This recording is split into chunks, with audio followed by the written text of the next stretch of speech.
Bon dia, youtubers! L'anterior tutorial va ser llindar de rendibilitat o punt mort, teoria bàsica, i entre parèntesis posava en català.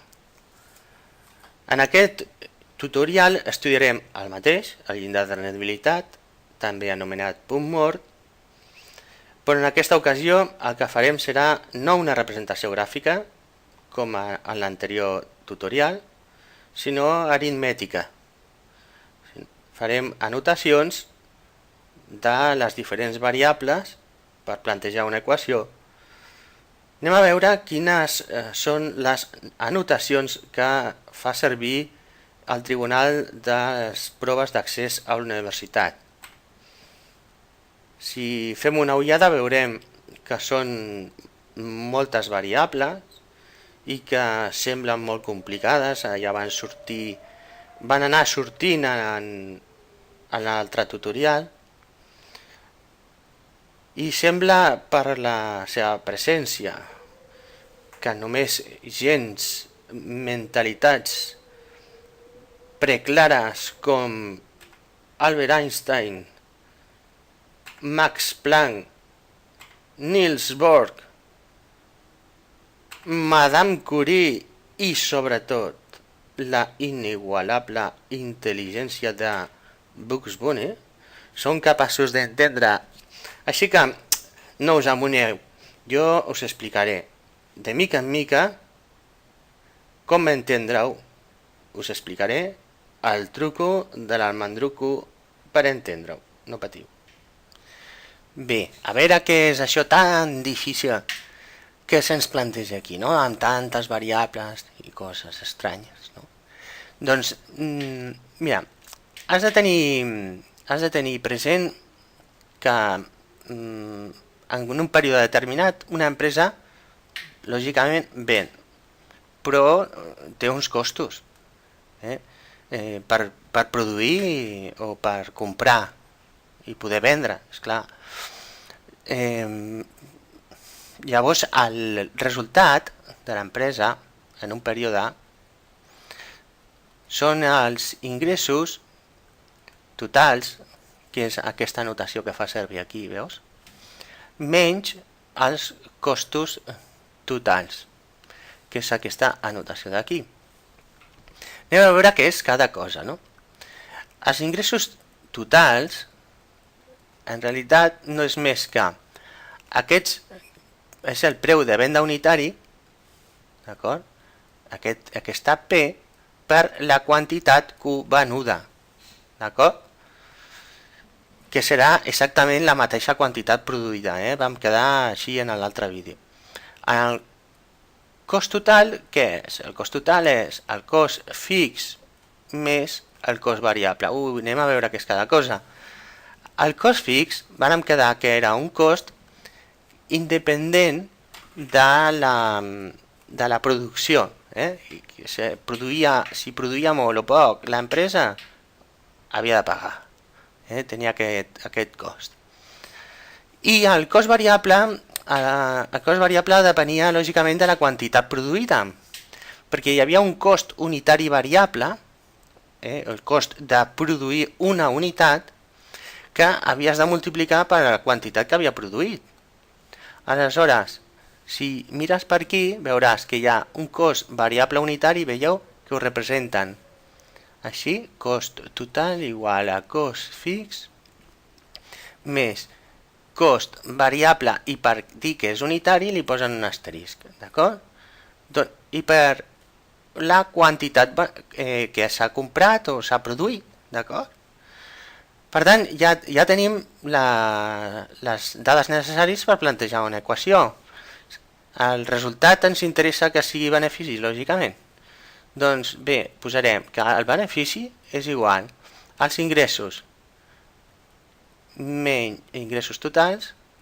No, això com que ja ho he escrit abans, posarem la P del preu unitari amb què vens per la quantitat venuda menys els costos fixos menys els costos variables, però d'aquesta manera. És a dir, estem anotant que el cost variable unitari per la quantitat que has produït, doncs lògicament te dona el cost variable aquest d'aquí, d'acord?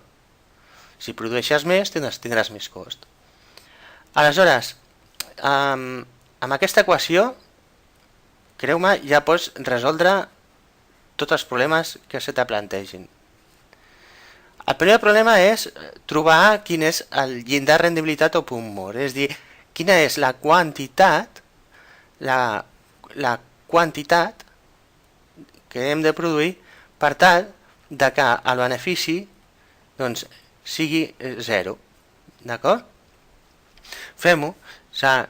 Igualarem benefici igual a 0, que serà igual a P per Q menys el cost fix menys el cost variable unitari per Q. D'acord? Veieu que aquí tenim que aquí hi ha una variable, que és la Q, aquí hi ha una altra. Podem sumar, en aquest cas, restar els coeficients, no? Per l'altre costat, aquest cost fix, que és un número, el passarem a l'altra banda per aïllar, el que ens interessa és aïllar la Q, veritat? Doncs bé, fem-ho. El cost fix és igual a el preu menys el cost preu de venda, cost variable unitari per Q. D'acord? Aleshores, ara hi ha la Q que està multiplicant, aquest coeficient el passo dividint. La Q serà igual al cost fix dividit per al preu de venda unitari menys el cost variable unitari, de fabricar una unitat. Aleshores, amb la anotació que fa servir aquí en el Tribunal de les Pau, aquesta Q l'anomenen XPM, d'acord? És la quantitat en què el benefici doncs, és 0. L'empresa ni guanya ni perd. Doncs bé, el que me resta de comentar és el següent. Això d'aquí, a veure, canviem de color. Això d'aquí, aquesta P menys el cost variable unitari, P unitària de venda, doncs el tribunal li diu marge de cobertura o contribució. D'acord? Marge, ja ho tens apuntat, marge de cobertura. Vale. Aleshores, en realitat, què és? No és més que la diferència entre el preu unitari de venda i el cost variable de la compra o de fabricació. Enteneu? És a dir, si en l'exemple anterior, del tutorial anterior, si el preu de venda era d'un euro i el cost variable unitari, recorda tant, per cargol, i aquest era d'un euro, de 0, eren 50 cèntims, euro per cargol.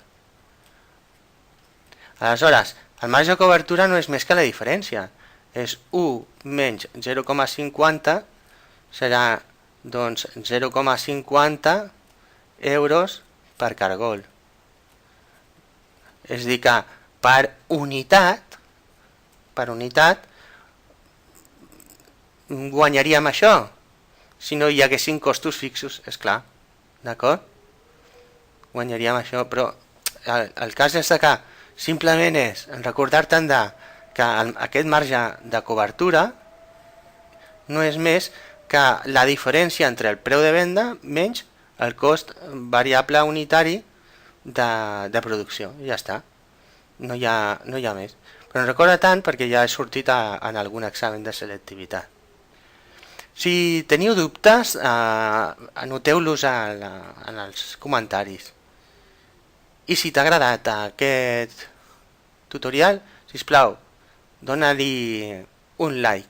Moltes gràcies i fins al proper tutorial, on ja resoldré algun exercici en concret. Gràcies. Adeu.